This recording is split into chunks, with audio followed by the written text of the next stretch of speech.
Hi everyone, this is Vivian. Welcome back to my channel. In this video, I'm going to answer a question I get a lot, and that is, Vivian, what pen should I use to start learning calligraphy? If you are also asking that question, then keep on watching because this video is for you. Now, most of the time, I know what style of calligraphy they're talking about, but just to cover the basis, I'm going to show you different styles of calligraphy so you can make a better informed decision on what style of calligraphy you want to learn. So the first I'm going to show you is probably most likely the one a lot of people want to learn is the copperplate style. Sometimes we call it round hand, or the other style is the Spencerian. It's similar, but it's all very descriptive and fluid. You'll see this a lot in wedding invitations or certificate, something more formal. With these type of calligraphy, you will need to use a pointed nib like this one. The pointed nib either comes in a straight holder or oblique holder. So this is oblique holder.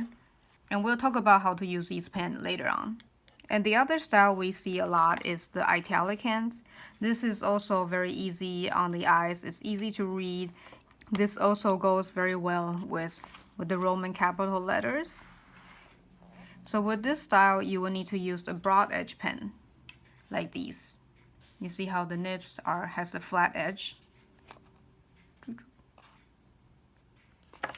And same with this pen, you can also write another style that is called Blackletter or Gothic styles. You see sometimes it's on tattoos or in logos that use a lot.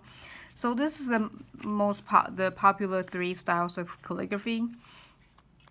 So let's go back to the pointed pen, which is these two. So with these pens, with all of these pens, the nib and the holder can be separated. They can be pulled out, and then so there's different type of nibs, different flexibilities, and different brands. So you can try different type of nib.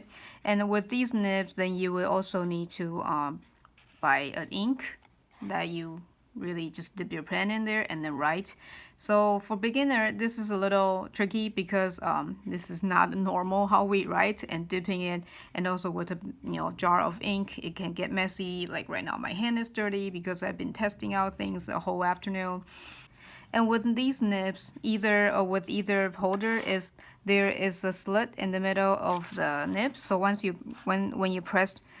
you typically writing with no pressure, your writing can be as thin as the point, but then once you press it down, you get a thicker stroke. Oops. And like you just witnessed with these pens, you need to pretty much dip your pen quite often. So this can be a little annoying. But you can also make very beautiful scriptive and fluid writing.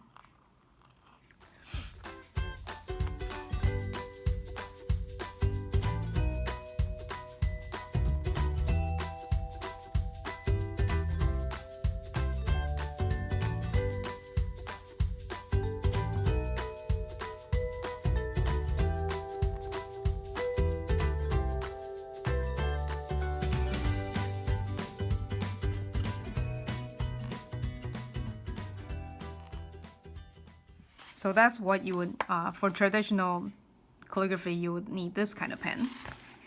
And with the broad edge pen, it's slightly better because it has usually comes with a reservoir. So it holds more ink, just a little bit more, so you can write more words. And because with this type of pen, the thick and thin does not really depend on the pressure that you apply, but because the pen is already in with a flat edge. So if you write in a certain way, it's going to be thick, and write another way, it's going to be thin. So you don't have to worry too much about the pressure. And how you create the thick and thin is just changing the angle of your writing. It's just naturally will happen.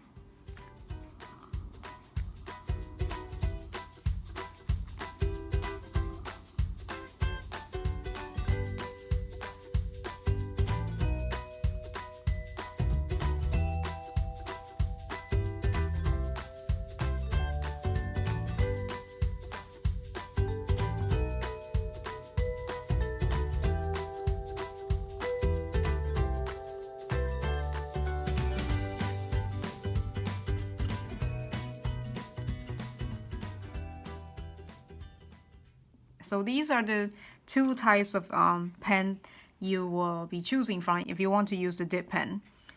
But I would suggest you, if you're really just a beginner, I would suggest not to go this route. There are easier way to start learning calligraphy, and that is using, if you want to go the broad edge pen, you can use, this is called a parallel pen. A parallel pen, it uses cartridge. Oh, I'm running low. So you don't have to like dip your pen, because then you just need to change your cartridge once a while. And the pen is just a lot easier to maintain.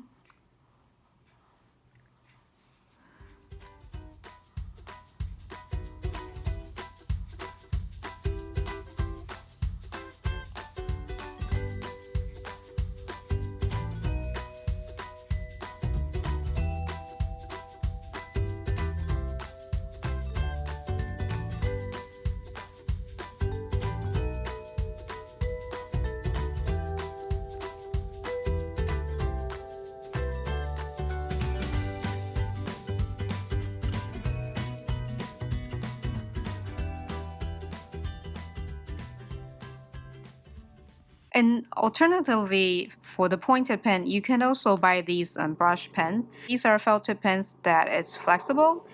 So if you press harder, they will get thicker, but if you are easy on the pressure, they are thin. And that's how you can create thick and thin when you're doing calligraphy.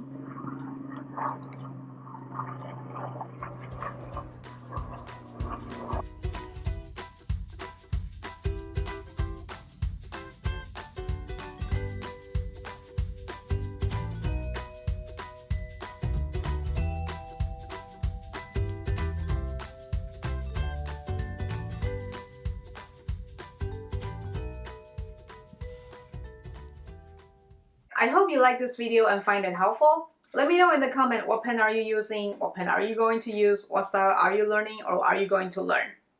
And if you just start learning calligraphy, in the next video I'm going to show you the most important thing you need to know when practicing calligraphy that will help you improve faster. So like this video and hit subscribe. I'll see you next time.